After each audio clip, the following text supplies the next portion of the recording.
if you want to play a beautiful duo concert with your partner, is it a guitar, is it a violin, you choose your favorite instrument. Imagine that you go to play the concert and you never rehearsed and never practiced playing your own instrument.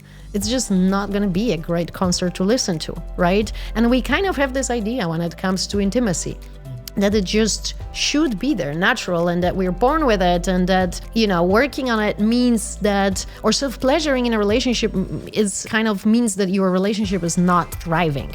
Total BS. Welcome to Plenty. I'm so excited for you to listen into this episode with Bibi, who's an incredible conscious sexuality teacher and guide. She went from an illustrious corporate career, which was sucking her life force, to discovering full body orgasm and telling everyone from the rooftops, from which she has created an incredibly prosperous career, sort of by accident.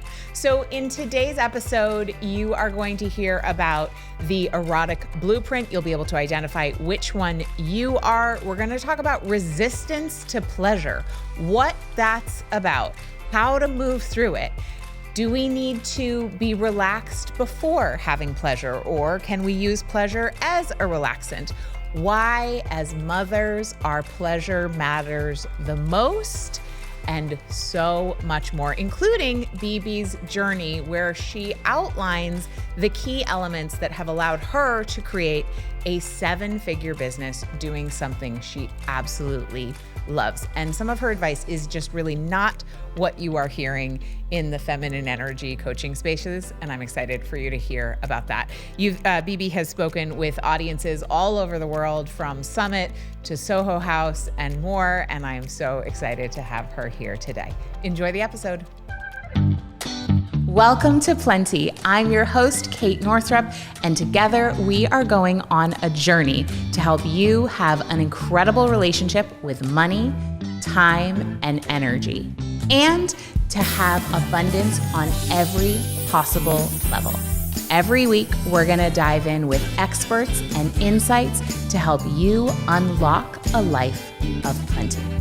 Let's go fill our cups. Please note that the opinions and perspectives of the guests on the Plenty podcast are not necessarily reflective of the opinions and perspectives of Kate Northrup or anyone who works within the Kate Northrup brand. Hey, Bibi. Hello. Thank you for being here. What a pleasure. Sunny and warm Miami. Sunny, warm Miami. Hard to say no to an invitation for a I podcast appreciate here. that. I know that's one of the beautiful things about having our podcast here. So, in preparation for this conversation, you had sent me some practices, and you said one is green in terms of level of, I don't know exactly how you said it, but adventurous. One is green, one is yellow, one is red. And I was like, okay, great. Send me them all. I'm like everything. And so we had my mom was in town. We had all these things going on. And so I had set time in the calendar last night. Mm-hmm. And I sent my husband a calendar invite, and I was like, okay, so we're going to do these practices to prepare for my podcast with Bibi. And he was on board. But I will tell you, we were both so tired last night, and I was so resistant. Mm-hmm. And I find that I am not the only one who experiences this. I talk to my girlfriends about it all the time, where it's like, maybe we schedule time for intimacy, or we just are going on date night or whatever. And it's never once with my husband have I thought to myself after having sex, that was a bad idea. Never. I'm always that was great. Why would I not do that all the time? Every time. And yet, not every single time, but most of the time I'm resistant. And I'm And even last night in the, what was the practice that you sent? The soul connector. So we did the soul connector because I was I am committed. I put it in the calendar. You also were amazing about your follow-up. Thank you. That was helpful. Mm-hmm. And I had listened to your intro video, and it was it felt okay, this is something I can do, even though I'm so tired. It's so dark. I just want to watch the Martha Stewart documentary. I just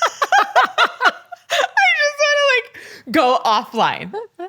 Why are we so resistant to intimacy, to lovemaking when it feels so good? Okay, great question. First, I'm going to say that I am so honored that I won in the competition with Martha Stewart. Great. Yeah. Why are we so resistant? And what you shared, I just hear it over and over again. And I would say this is probably one of the number one challenges that couples go through. It's not the level of difficulty or adventurous level of the practices that I send them. It's actually finding time and showing up for the practices. It's like finding willingness. Finding willingness. And actually, the explanation is much easier than you think it is. There's two types of desire. There is spontaneous desire and there's responsive desire. And I know we all love to believe that spontaneous desire is the thing. And of course, watching all the Hollywood movies and just basically entertainment and even pornography, it seems like women are already like that. And we see each other and want to rip each other clothes and it just should be effortless and spontaneous. And somehow there is this belief that if it's not, there is something wrong with us.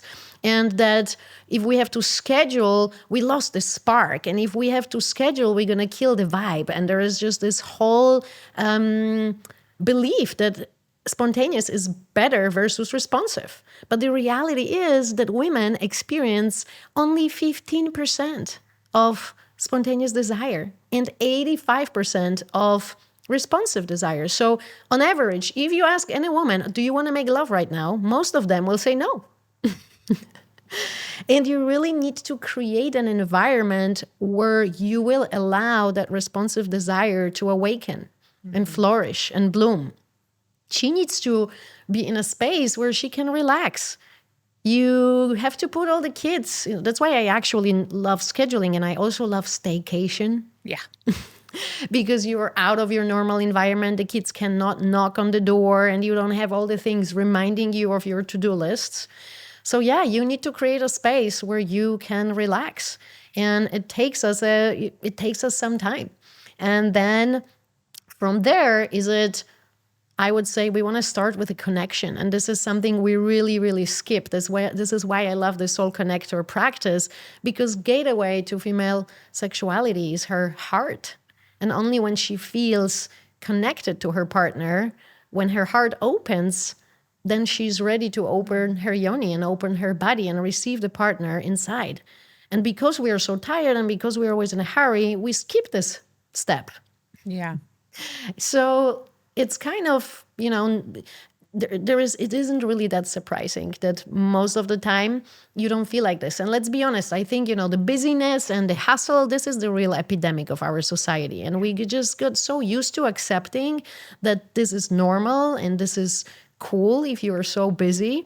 Yeah. And by the whole day, you run a business, right? You have kids, you do a million things, you run a household, and you're just tired, and it requires extra effort to show up for that. Yeah, it really does. It really does. So tell me more about responsive desire. So does that mean, and I guess everyone's wired differently, and I know you trained with Jaya about the erotic blueprint, so I want to talk about that a little bit. But does that mean like we're responding to the environment, we're responding to touch, we're responding to, what are we responding to? We're responding to everything, and let's start with the context. So already that is important, and we women are more sensitive to the context. So how was your day? Was it stressful at work? Did you have a fight with your partner?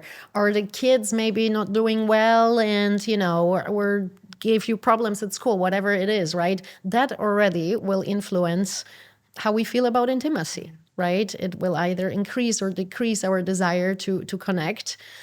So let's start with that. Then I would say, depending on your blueprint, for example, for me, what is really important is the space, physical space. Is it inviting? Is it warm? Is it sensual? Is Yeah. it sexy? And huge for me. So yeah, I have a friend like that. Like she won't stay at hotels that she doesn't like the decor. Yeah. I mean, it's hilarious to hear her talk about it. I'm like, wait, what? Like she won't. And her husband's like, oh yeah, no, absolutely. If we're going away on a trip and she doesn't like the decor, like we're not having sex. Yeah. It's just that's the end. I am all about lighting, so I would just literally lighting. cover white lights in hotel rooms with towels and things like that. But this can play a big role depending, again, of what is your erotic blueprint. Then how connected do you feel with your partner, right? So again, intimacy is so much more than just physical intimacy. How about emotional, mental, spiritual intimacy? How connected do you feel with your partner? And are you really making an effort to be connected on all these levels, right? So having a conversation when you feel that you are really heard and seen by your partner.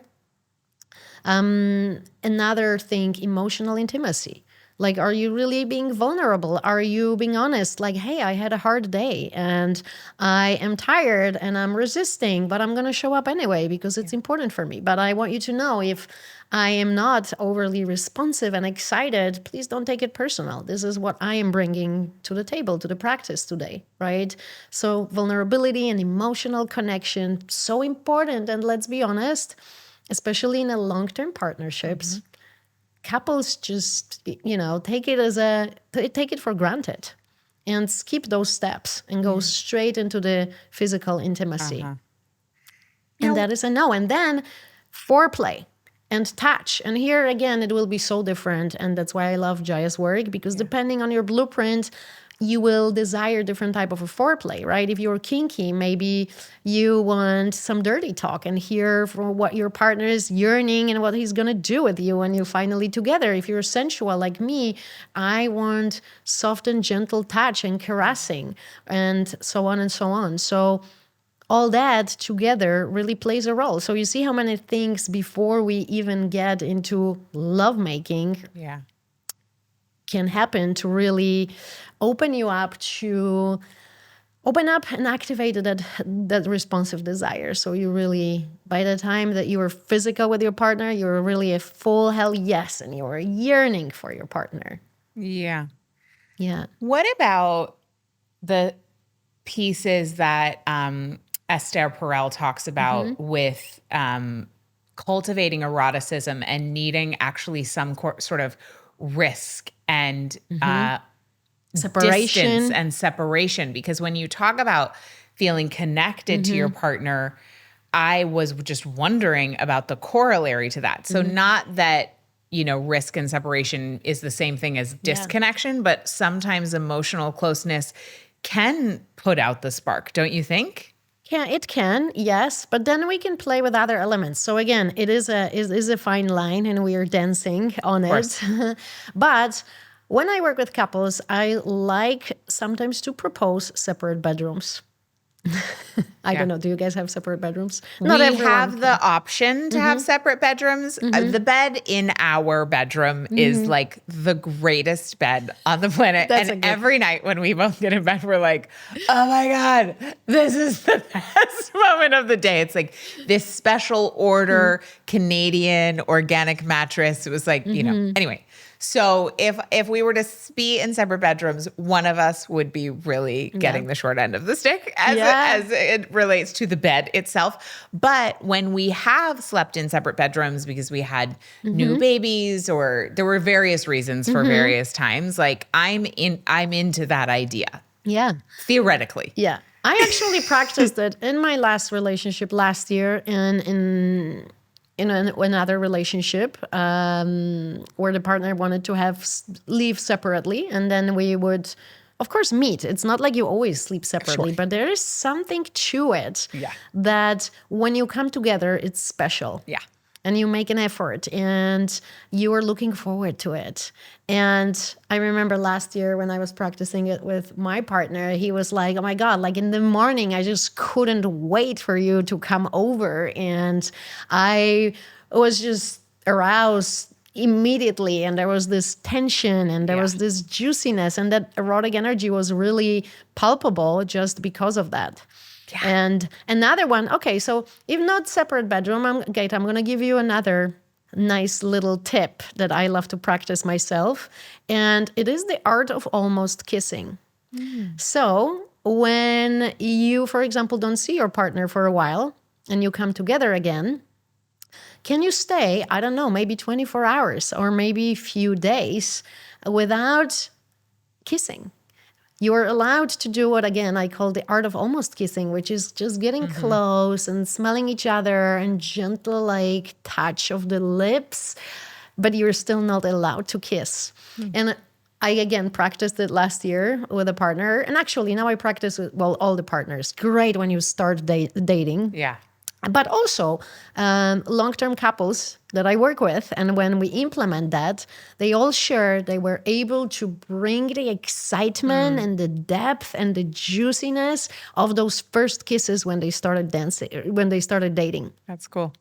So this could be a little, less complicated version of playing with that delayed gratification. That's fun. Yeah. Yeah, that's super fun. I love it. Okay, so what does the nervous system have to do with pleasure?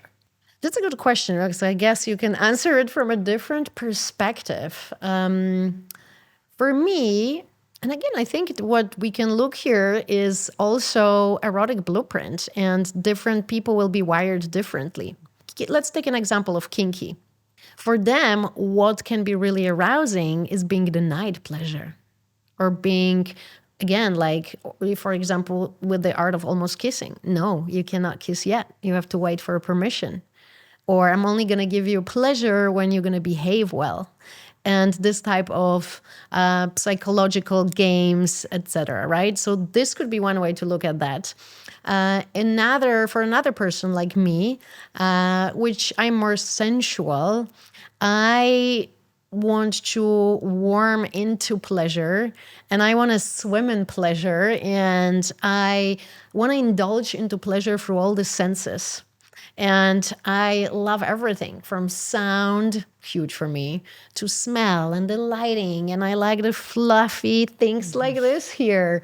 And I want to bring pleasure into my life, everyday life. I love to create pleasurable environments and spaces and events. So I like to weave pleasure into my everyday life. Yeah. So a little bit opposite, right?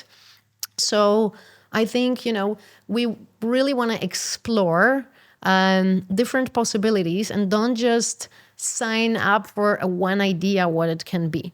Yeah. Yeah.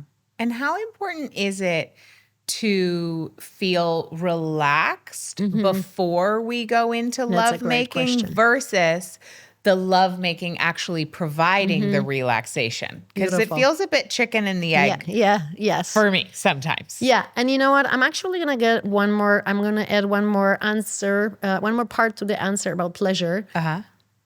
I think collectively as a society, we want to start perceiving pleasure differently, because since we entered the industrial era and really what counts is our output and productivity, pleasure became like a hedonistic pursuit. Pleasure became maybe even unnecessary indulgence, a waste of time, or something that something that's going to take us away from getting shit done and being productive or making money. Or even, I bet you felt this as a mother. I deal with this a lot, right? Women tell me, well, I cannot really take 1 hour to self-pleasure myself. I have kids. I have important things to do. And this is not important. And I always like to bring the example from the plane. You're going to put your mask on yourself first.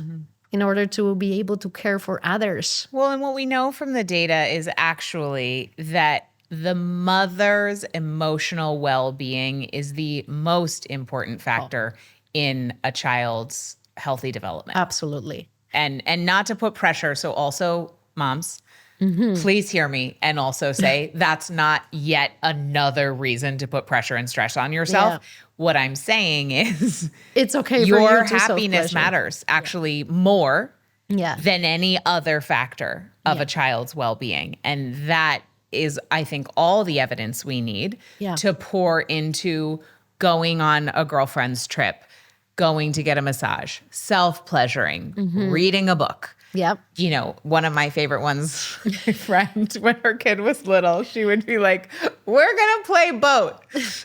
And the boat was the couch. And she would just lay down. And I was like, great. Whatever works. Right? Like, okay. So anyway, I just wanted to throw that in. Yeah, totally. And the same happened with couples. So couples also, like especially when they're parents, like we don't want to take staycation and leave the kids alone. It feels like it's not the right thing to do, to prioritize our sexy time and leave the kids with a nanny. Guys, again, I have so many couples that share with me once they actually took time and started having really beautiful lovemaking, that even the kids started asking them, what are you guys doing? Because we can perceive the love in between. I had this one couple, they kids were teenagers, and they learned to put a Post-it with a heart sign on the door. And the kids knew, okay, the parents are doing Bibi's homework. It's so great. And I met the kids later on, and they told me, the kids were literally asking, guys, what are you doing? Because you're so much more fun. You're just so much more loving, and it's so much nicer to be around you. And do we not want to raise children who are sexually healthy and expressed in that area? And the only way that we can, or the best, I'll just say not the only, the best way we can contribute to that is modeling it, not like actually, but like energetically. How to dedicate. I always say that I get so many questions around how do we explain as parents, how do we teach our kids? And I don't have kids, so I don't feel this is my job to do. But what I say is you want to embody this conscious intimacy and really soul-nourishing lovemaking yourself, and only then you can really teach. If you're going to just read something and repeat it without embodying it, your kids are not going to buy into this. 100%. I mean, it's the same thing when people ask me, like, how do I teach my kids to be really healthy financially? I'm like, well, what you are modeling in what you are saying and how you are behaving around money is going to be the most important thing. So like number one, always as parents, we have to do our own work, whether it's around our own sexual blocks, our own shame, our own, and this is something that like I'm super committed to. I have 2 little girls, they're 6 and 9. It's like, I just want them to, and I have a friend, my friend Dana Myers was on the podcast, and we'll link that episode in the show notes. She actually grew up in a household with really fully sexually expressed parents. She's actually my only friend who I know. And when she was growing up, same thing. Her parents like had like something that they hung on the doorway, and they were like, okay, kids, like go handle yourselves. We're going to go fool around. This is, it was the 70s. Like this is 70s and 80s. This is like what was happening. Right. And like, her relationship with her body, her relationship with her husband, her relationship with her own sexuality is absolutely incredible. And she has a daughter who's older than my girl. So I'm always like, okay, Dana. So like, what, like asking because having that modeling, I can see it in her, and just her embodiment is actually really permissive to me as a grown woman because we rub off on each other. Totally. Right? Yeah. So like, let's say someone's listening and I think actually I had asked you another question, which we'll circle back to. Exactly. Let's do it. Sorry. When you were asking me, I just remembered this is really important to say. I'll come back to mine. Exactly. No, this, I want to continue on this. Yeah, you go. Okay. I remember the other question. You do? Okay, great. So I'm going to ask you this one, then you'll come back because I don't remember. I remember. So like, let's say you're listening right now. You come from a sexually repressed background. Parents who were not healthy in this way, were not expressed. Maybe Most there's people. some religious conditioning around shame. Even those of us who weren't raised in religious households, like that conditioned shame is just in there, right? It's just in there. And maybe you're even part of a friend group that's not expressing in this way, like not talking about it, right? Like, how do we, obviously listening to this podcast is a great place to start taking your courses, but when it feels edgy, right? Like when it feels edgy, when it feels like it's too much, even maybe to wear something that makes us feel sexy, or even to play with an edge or ask our partner to try something or whatever. Like, what are your recommendations for expanding our capacity to be healthily, erotically expressed in our lives? Yeah. So first of all, welcome the edginess and welcome the resistance. Because I have so many couples or people who are like, we're afraid to join the course because we are so resistant and it seems scary. Well, that's a great sign that this is where you want to do the work. So I love my own resistance. So great. Like resistance is the sign that you need to double down. Exactly. If there is no resistance, then it's probably there isn't a huge breakthrough on the other side. So first of all, yes, there is resistance, there is edginess. Yeah. We found a thing to dig deeper in. Yeah. Great. Welcome that. Then secondly, you have to, you can start in small steps. You don't have to go all the way in and all of a sudden go from shy and insecure about your body to dancing, doing a lap dance for your partner or or going to a play party, right? There is all the things in between. Can we do small steps? Now, I really recommend starting with yourself first. Start with your self-pleasure process because, again, I love this example, so I'm going to share it again. But it's if you want to play a beautiful duo concert with your partner, is it a guitar, is it a violin, you choose your favorite instrument. Imagine that you go to play the concert and you never rehearsed and never practiced playing your own instrument. It's just not going to be a great concert to listen to, right? And we kind of have this idea when it comes to intimacy, that it just should be there, natural, and that we're born with it, and that, working on it means that, or self-pleasuring in a relationship is kind of means that your relationship is not thriving. Total BS. So start exploring with yourself first. It's so much less intimidating. Yeah. Is it just, being playful even in front of the mirror first, but then also touching different parts of your body, giving yourself different types of orgasmic experiences, exploring with the sound, exploring with the movement, and just starting to embody some of those qualities that are challenging to embody with your partner, with yourself first. It's like a training ground, right? It's like you're going to play this guitar, you're going to make mistakes, but that's okay. You're going to get better. So when you get on a stage to play the concert, you are prepared. Yeah.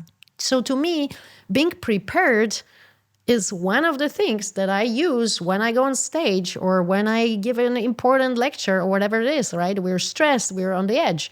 What is one of the things you do to minimize the stress? You prepare, you rehearse. Same here. It's great. So that would be the first step. And then we can start slowly having a conversation with a partner, which is an invitation to explore.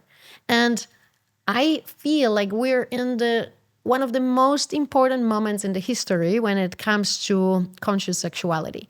Because even when I was starting, 8 years ago, it was a thing. And I was, for example, I remember I was the first teacher on Summit LA who had a talk about sexuality, and people literally couldn't fit in, and it was like a big thing. Or I was still making a lot of people uncomfortable. I remember Soho House didn't really want to host my talk because it seemed like a little too much.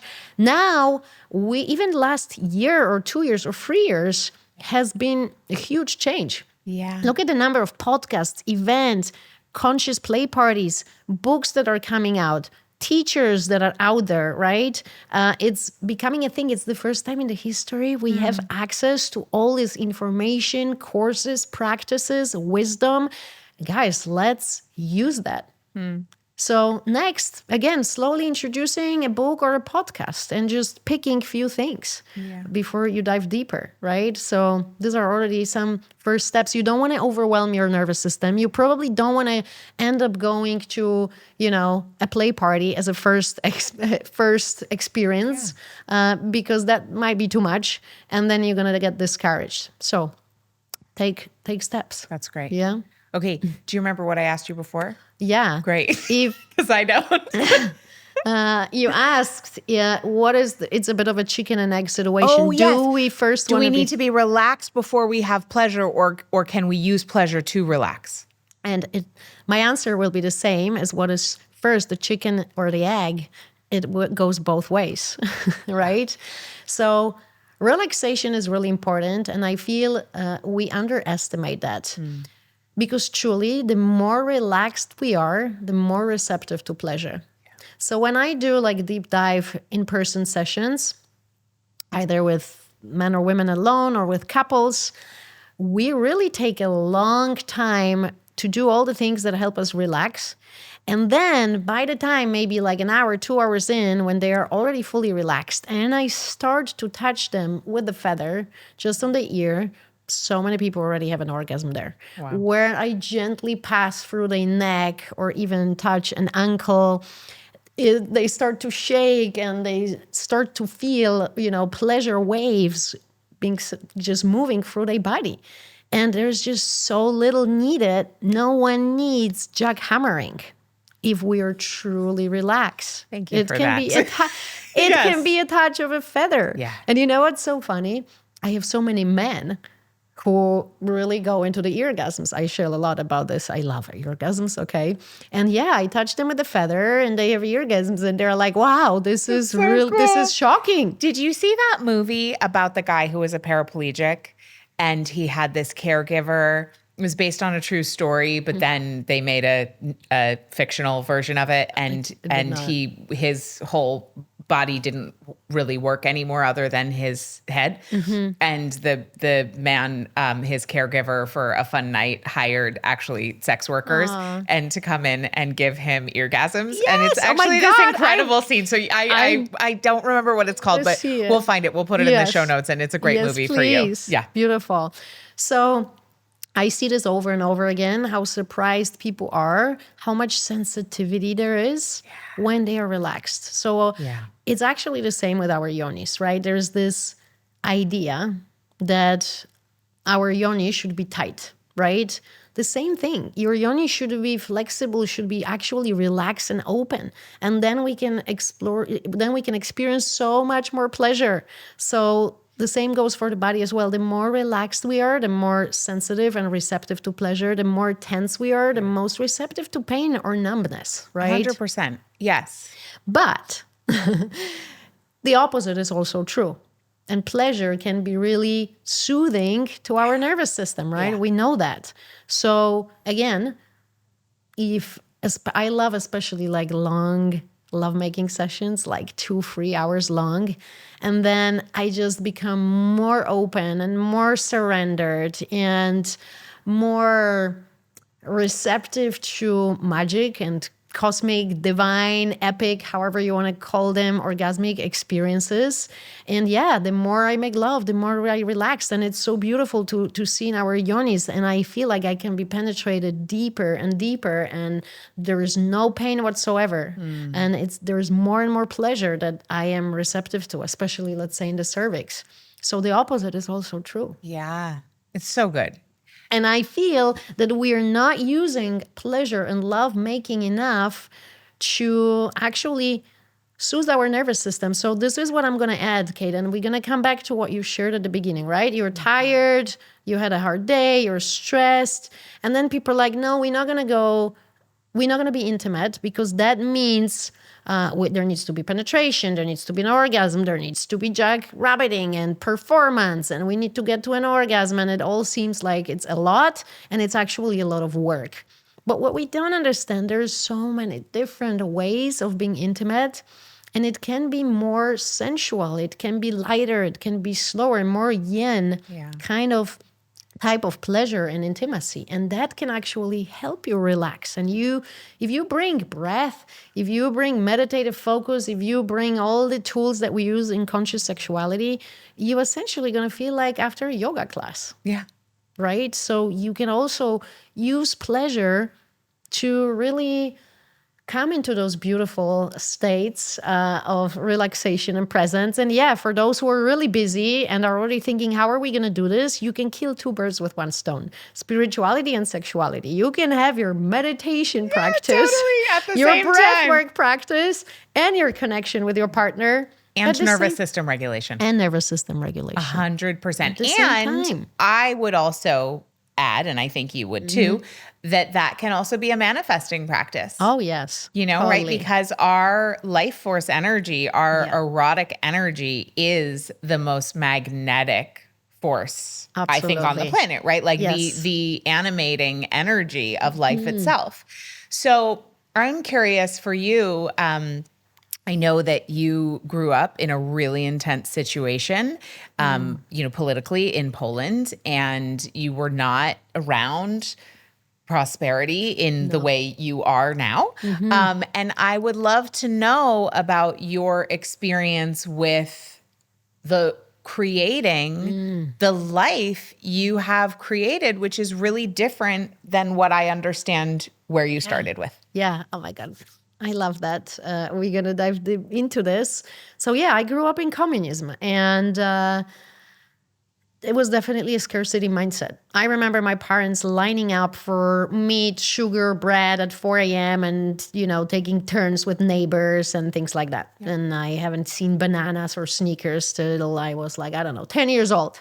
And I remember, you know, my father really kind of lived in this fear that he's going to die poor. And there was this idea that you have to work really, really hard to get anywhere. And it wasn't even possible back then. Even if you work hard in communism. Because in communism, that's not how it goes. No, not how it goes. Unless you would be kind of stealing or involved with political party, maybe there. But so I grew up with this idea, and the communism ended when I was around 11 or 12.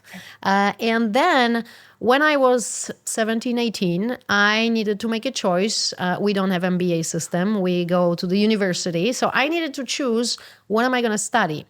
To be honest with you, I wasn't one of those people who were born knowing they're going to be a chef or a singer or this or that. So I was like, okay, I want to have things my parents didn't have access to. And what is that? Money and possibility to travel. You know, traveling was not allowed. We didn't even own our passports. You had to request them from the government.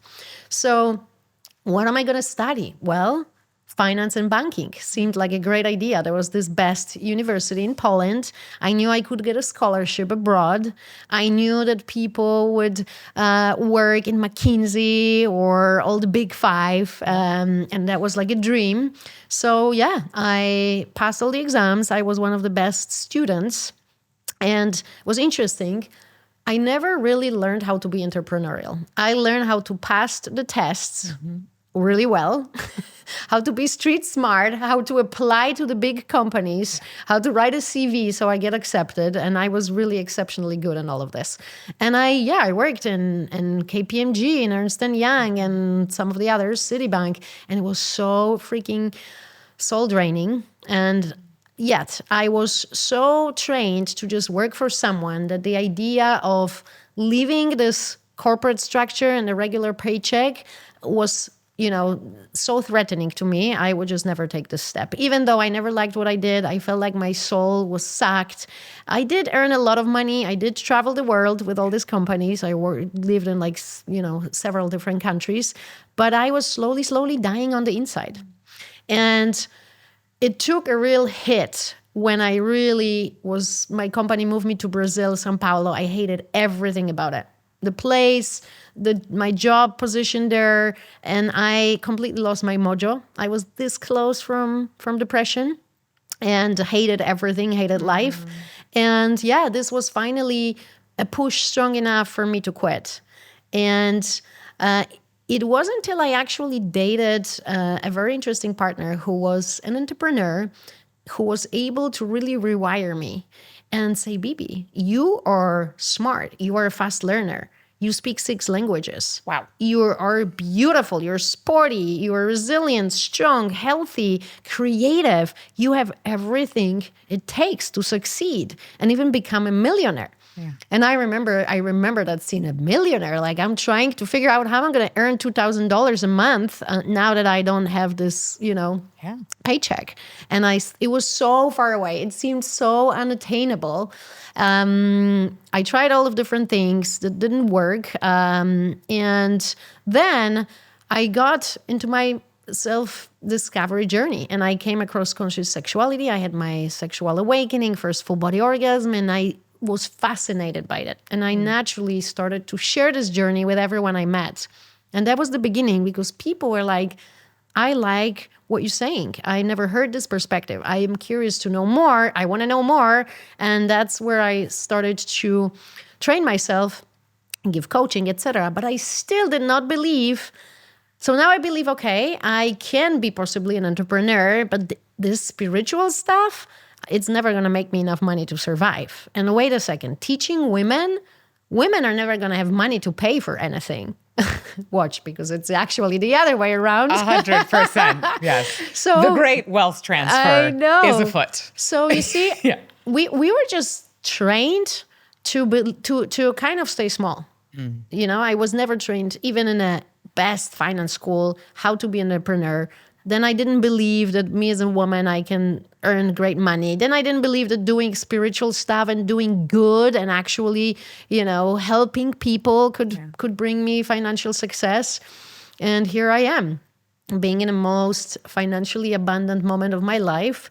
I remember when I became a millionaire, first person I called was my ex-partner. Oh, that's so sweet. It's like, yeah, you totally gave me the wings to That's fly. really cool. And doing what I love, and, you know, completely different story. And I know this is something, you know, you're at just helping other people and having this purpose outside of yourself and seeing women transform and seeing couples thrive. It's just, I can wake up at 6 a.m. and you know, and create because I just love it so much. So that's like a double-edged sword sometimes. Yes, 100%. I know, because it's when you love it so much, it's like hard to turn it off. Yeah. But when I look back at that, it was really the most scary decision in my life that took me years to take, to leave the comfort of the corporate world. And we are made believe that, you know, we need it. We made buy all this stuff and then we need to pay it all off, and et cetera, et cetera. And then, you know, in corporate, it's really so hard to thrive. There was always a reason why I couldn't have a pay rise. Oh, you are the bracket doesn't allow more than 5%. Oh, the company is not doing well. Well, we have to really wait and, you know, this period or whatever. The HR always would have a reason why you cannot earn more, especially as a woman. And yeah, now it's, the sky's the limit. And and I don't even look at this. Like, I really look at how much of an impact I'm doing. And because I love what I do so much, and my clients tell me that they really feel the authenticity and my care and how I show up and how I jump on extra calls and et cetera, et cetera. And they are happy to pay. So I listened to your podcast when you were talking about being a sperm versus being an egg.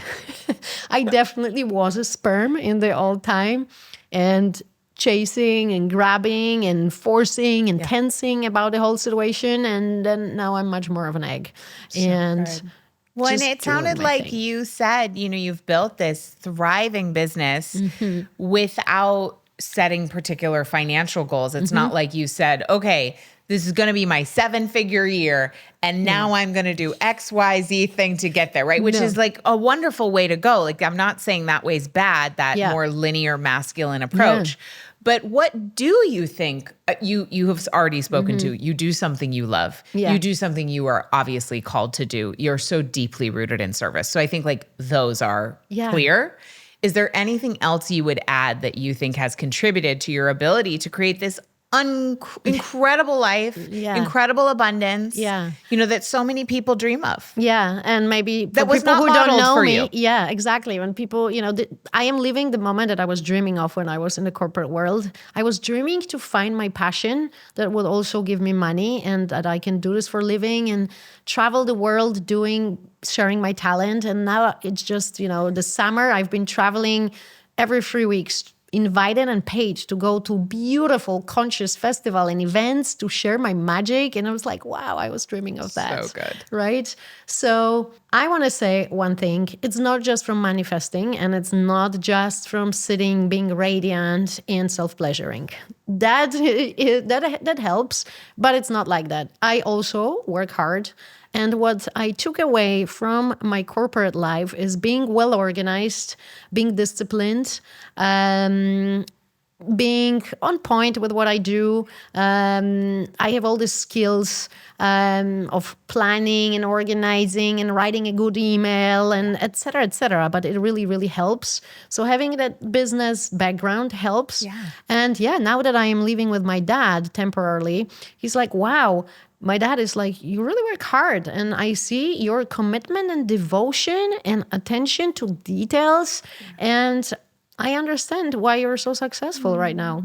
That's beautiful. So that is also a part of it. I just want to tell everyone who maybe is listening to all the new trend of feminine-led business, which I appreciate, but sometimes can be a little bit misleading because what I see is women who have been in business for 10 years, have a team, created 17 courses they can run bundles on and just, relax. Yes, they already built some of that business. If you're new, there will be a little bit more work needed. But my message here is it's possible. And show up, be passionate about what you do, and then bring real work to it as well. And I love what you say about like that devotion, that devotional relationship. I agree with you so wholeheartedly. It like, you got to show up. you get a show And up. honestly, I know what I'm about to say makes me kind of sound like an old lady, but like, be on time, respond to people, invoice appropriately. Like, there are certain skills that you are describing, and take it seriously. Like, I don't think we need to take ourselves seriously, but I think we need to take our contribution seriously and the way we show up seriously, because those containers of project management, planning, organization, clear communication, clear expectations with our clients, like all of that is an exchange of value. And just like money feels safe with us when we are strong, powerful, conscious stewards of it, when we have a system and we know this percentage goes here and then this percentage goes there and then I put this in that account. And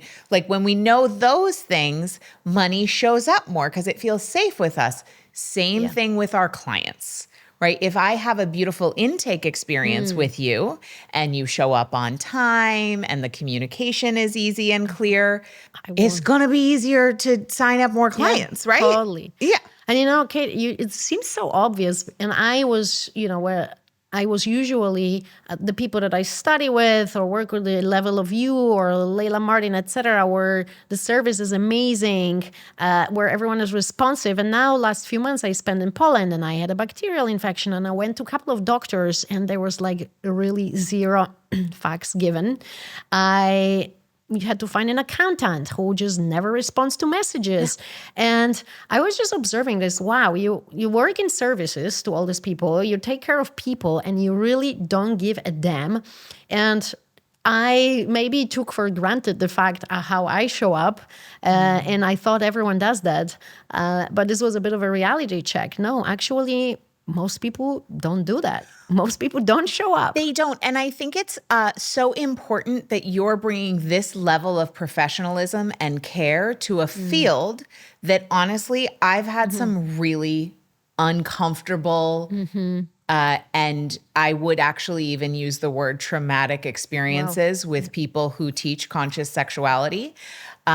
So I just want to honor you for the level of work and care that you've put in. I also, heard you speaking on Layla Martin's podcast about all the hours of practice you did before you started teaching this work or, alongside or whatever. Just that level of care is so critical around an area that is tricky. That is tricky. Like human sexuality is tricky because of the thousands and thousands of years of wounding, specifically for women, but certainly for men as well. Yeah, totally. And I just give you an example. In my current course, I have about 78 women, and around 30 have a history of trauma or abuse, PTSD. I jump on a one-on-one call with each and every one of them. And so many of them told me, wow, we never came across anything like that. And we were never given all this time and opportunity to share and have that intimate conversation. And it's really, really beautiful, because for them, just the fact that I took time to listen to their story and dive deeper one-on-one, that already made them feel so much safer. So that was it's really like beautiful. not your job to fix it, but it is our job to bear witness. And the bearing witness itself can be so healing. Yeah. So I love that you're just bringing that level of professionalism and care to this area that can and be there's tricky. always possibly, a way to improve. And but Sure. I take it really, really seriously. I take my responsibility seriously. I appreciate And that's why I that. also love to certify. And I know that nowadays there is this idea that coaches don't have to certify, that the number of clients you have is your certification. At least in my field, I believe it's really important to actually certify. Yeah. Because there's trauma involved, there's, abuse, PTSD, and you really need to know how to professionally hold. You really do. Yeah. Yeah. And I think it's tricky with coaching. There are so many various levels of experience and certification and what's required and all of that stuff. And when we're delving into these realms, we have to really know what we're up for and what we're available for. I want to know, kind of before we wrap up, what do you think? What are your thoughts about the connection between our sexual energy, our eros energy, and money in our lives? Like, I love studying money, sex, and power. They're all interconnected, and I want to know your take on that. Yeah. And there's so many different ways one can answer this question, because it's so connected on many different levels. But I'm going to start with this. I feel money and sexuality are the two topics that are the most taboo and that we have the most challenge to even talk about, right? They're really the two that I feel the most called to talk about, which I'm like, Me too. man, that's tricky.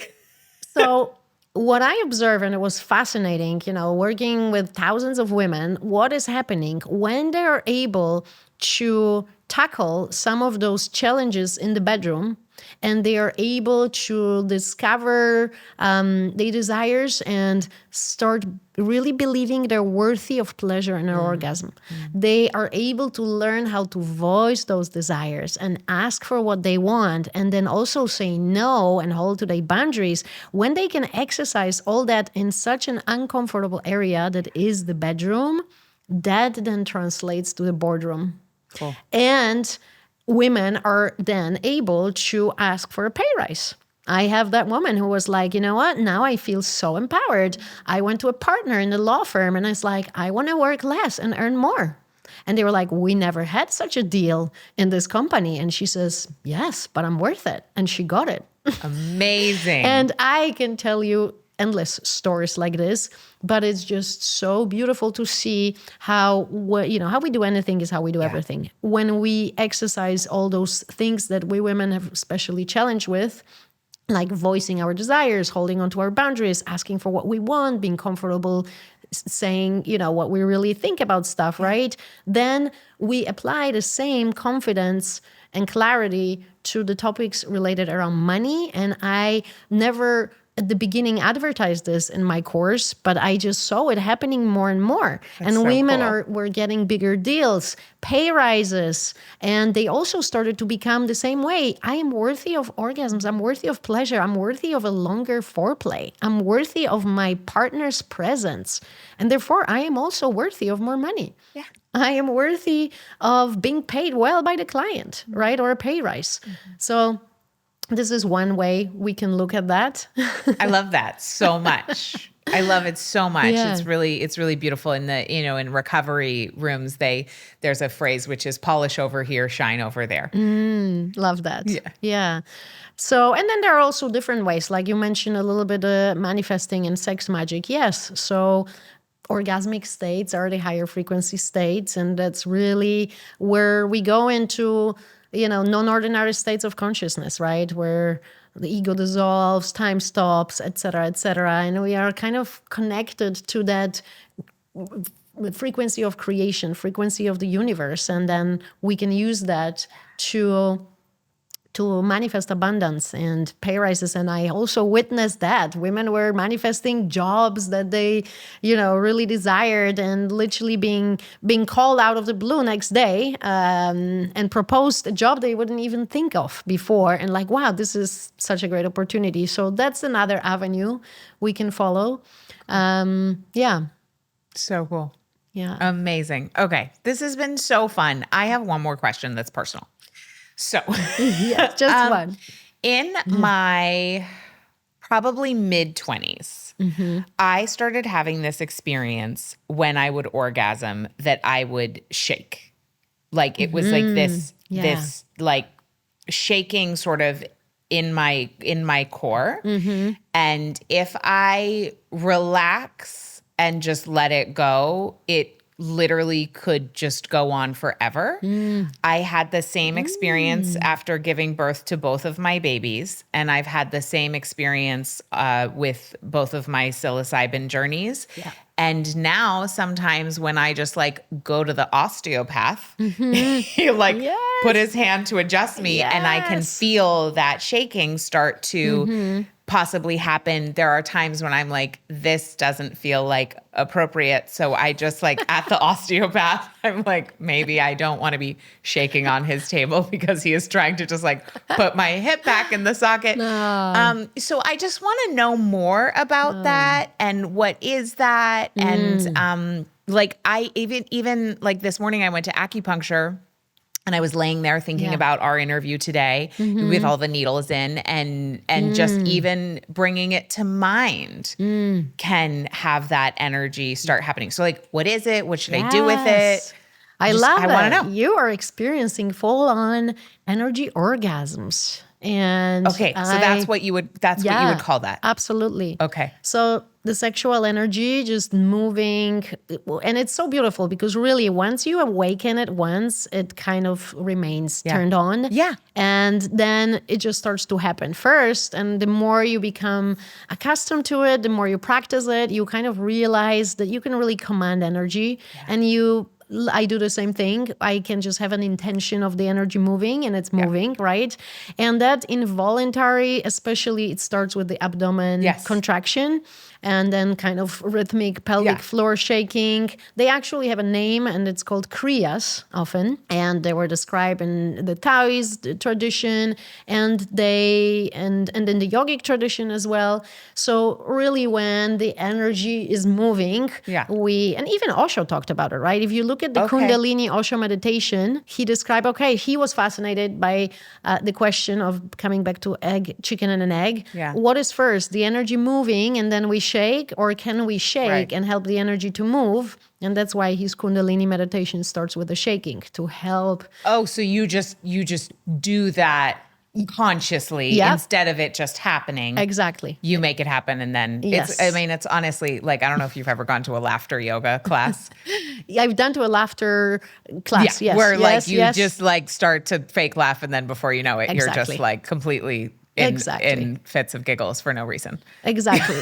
So shaking is that and the energy moving, it's this two-way street. And what is really so powerful about it that we can bring those energetic orgasmic experiencing to anything. Yeah. Because as you said, it might be eating a meal. I love to have songgasms when I'm in a concert where the music is really kind of, touching my soul. I would have a songgasm. Yeah. A lot of my clients have songgasms or dancegasms on ecstatic dance. And actually you mentioned all the modalities that really work with awakening the energy. Is it psychedelics? Is it breath work? Yeah. It always happens during breath work. Exactly. Yeah.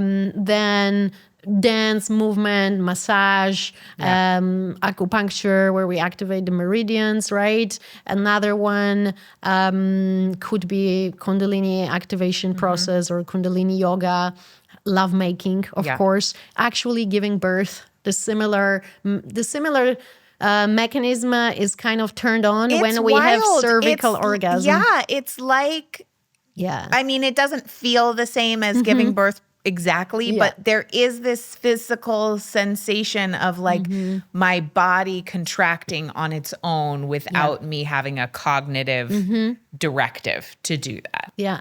And that's so beautiful because, again, some of those modalities or activities, or maybe you were just even relaxed. For me, I remember it started to happen after I kind of called it my sexual awakening when this happened for the first time. Yeah. And then it started So that's happening. what you describe. When you're describing a full body orgasm, is that related to an energy orgasm? Yep. Some people would call it the same thing. Some people will call it the same thing. And why do we call it the same thing? Because that sexual energy that normally we kind of through the penetrative friction-oriented sex that we have and kind of going really, really fast to a climax, that energy never has enough time or space to really grow and expand or move beyond the genitals area. But in a full body orgasm, when we go slower, when we relax, when we breathe, when we sound, right, that energy has an opportunity to start expanding, and then we can start moving it up, right, beyond the genitals and then circulate it all over the body. That's why we would say full body orgasm, right? Beautiful. Or energy orgasm. Yeah. And they are absolutely amazing because really you can tap into them so easily. Anytime. Anytime, anywhere. Yeah. And, especially then if you are energetic blueprint, which now it tells me that you are. Okay. So for some people, it will be a little easier. For some people, it may be a little bit more challenging. Yeah. But again, many more people can access this. And what I noticed is when I give classes, last time I even did a free masterclass called Energy Orgasm. Many people experienced glimpses of it, but because we are so limited in our understanding of sexuality and an orgasm, and we think it needs to be a peak and ejaculation and a release, those experiences, people wouldn't just connect the dots. They don't count it. And then we're like, oh, okay, this is what it is. This is what I was experiencing. So I believe that many more people are actually energetic than they realize because they were never given tools, or they were never given practices, or they were never even given the possibility or an idea that this could be called an orgasm. Okay, cool. Yeah. So enjoy it, Kate. Amazing. Enjoy it. So, and then my last question is then like so there was kinky, there was sensual, there's sexual. Is energetic the last one? No, there's a shapeshifter. A shapeshifter, which you can be all of them. Exactly. Right. I saw Jaya speak, but I just like kind of forgot. Yeah. Okay. So then energetic means like your erotic energy gets turned on by energy. Is that what you're saying or no? Well, your Not erotic exactly. energy is energy. Well, right. So you have, I would say, it's easier for you to tap into those energetic experiences. Like what you tell me, right? This kind of started to happen. You didn't have to put any effort. It's just happening for you. The same for me. It's just even enough that someone blows at my ear or that the music is great and I can start experiencing this. And there is also a set of different turn-ons. You can be just, let's say, you can have orgasms without touch, right? You can, for example, as energetic, I can orgasm just from witnessing someone orgasm. So for example, when I did Zoom dates, right? And my partner was self-pleasuring, I don't even have to touch myself. Just by witnessing and hearing and feeling that energy of their orgasm, makes sense I because orgasm. when my partner, like, let's say I have an orgasm first and then he's later, whatever, like I just have another one. Yeah, beautiful. Exactly. Just not doing anything particularly. Exactly. Cool. And feeling into this, right? We usually like touch. We also like anticipation. So one of the things that I really like to do, either with partners or lovers, when we meet up or go on those staycations or a trip, I like to make a list of things that we want to manifest or we want to play with in that trip or a date. So I was like, we want to do, let's say, a lingam massage, and we wanted to make love outdoors, when the sun is setting, when we went to Ibiza, or we want to try a conscious spanking session. So I love to make those lists. Your list is very fun. I think you've those just lists expanded are some long. people who are listening. The menu can be long. I want to do sensory deprivation, and I want to be blindfolded and teased with feather and things like that, right? So we put on the list, and to me, just this anticipation and the idea of it, I am already in the energy of that meeting. I'm already becoming aroused, days or weeks beforehand. I love those lists, So therefore. cool. So there's just so many more things that we can play. Another one is having Zoom dates where we can really play with that erotic energy over the distance. Wow. And so endless opportunities. So Kate, there is love it. more for you to expand. Thank you so much. And play was with. Great. This was so fun. I really appreciate you coming today. So where should people come to find you if they want to learn more about your teachings and dive in? Yeah, so I was born in Poland with a very tricky Polish name, which goes Brzozka. So no one ever can spell it. How do you pronounce it? Brzozka is my surname. Brzozka. Brzozka, exactly. Which, of course, I'm not saying correctly. Exactly. Okay, So got that's it. why if you see my Instagram handle and it's like, why the hell is this planet Bibi? That's why. I just was creative because no one could spell my name correctly. So Amazing. Instagram planet BIBI. energeticlovemaking.com is my website. Great. And then it will redirect you to my name. So I made your life easier. Perfect. And this is where you can find me and really all the things from there. And there's a lot of free practices because I want people to just have a taste of it. Is the Soul Connector one of them? Soul Connector for partners is Okay, one great. of them. So I just want to give a plug for the Soul Connector. Yep. So Mike and I did the Soul Connector last night. Neither of us wanted to do it. We did it. It was a really wonderful way to end the day after the kids went to bed and just reconnect. Both of us had like a little bit of a funny day. He's not feeling so well. Like sort of blah, blah, blah, blah, blah, right? Yeah. And we both went into it like kind of like, I don't want to do this. And we did it. And I knew it. At the end, you knew it. You have really Because good intuition. That's how Everybody. my clients, That's everybody. everyone. And Yeah. I sent Kate a message like, Kate, I know life got busy. I'm sure you got distracted, but I really want you to do this before we have our conversation. Because I was together. literally about to say to Mike, okay, I'm canceling the date. Let's just watch the Martha Stewart documentary. And we did the thing that we did the Soul Connector, and it was really powerful. And it did completely put us in a new state. And we both had this really cool, like, psychedelic experience with the eye gazing and like kind of went out of time and space. And it was great. And it did not require any energy that I did not have available to me. Beautiful. My tank was pretty empty, and like my tank got more filled up, and I didn't have to like ramp up. So And for that's anyone also- who's like, I don't want to do it, just do it. Just do it. Soul Connector and an Erotic Glow for women. So there's tons of stuff, guys. Okay, great. You can do, and it will take you on a journey from there. Yeah. Amazing. Thank you. Thank you. And I'm going to be back, Kate, to see when you and your partner did the other homeworks Okay. that were read on All the right. adventurous Thank you. scale. So not only Thank the you. listeners I have feel some, held accountable in a good way. not only listeners have some action to take, Great. also you. We do too. Thank Yeah. you. Thank you for my homework. That was a real pleasure. Thanks for listening to this episode of Plenty. If you enjoyed it, make sure you subscribe, leave a rating, leave a review. That's one of the best ways that you can ensure to spread the abundance of plenty with others. You can even text it to a friend and tell them to listen in. And if you want even more support to expand your abundance, head over to katenorthrup.com/breakthroughs, where you can grab my free money breakthrough guide that details the biggest money breakthroughs from some of the top earning women I know, plus a mini lesson accompanying it with my own biggest money breakthroughs and a nervous system healing tool for you to expand your abundance. Again, that's over at katenorthrup.com/breakthroughs. See you next time.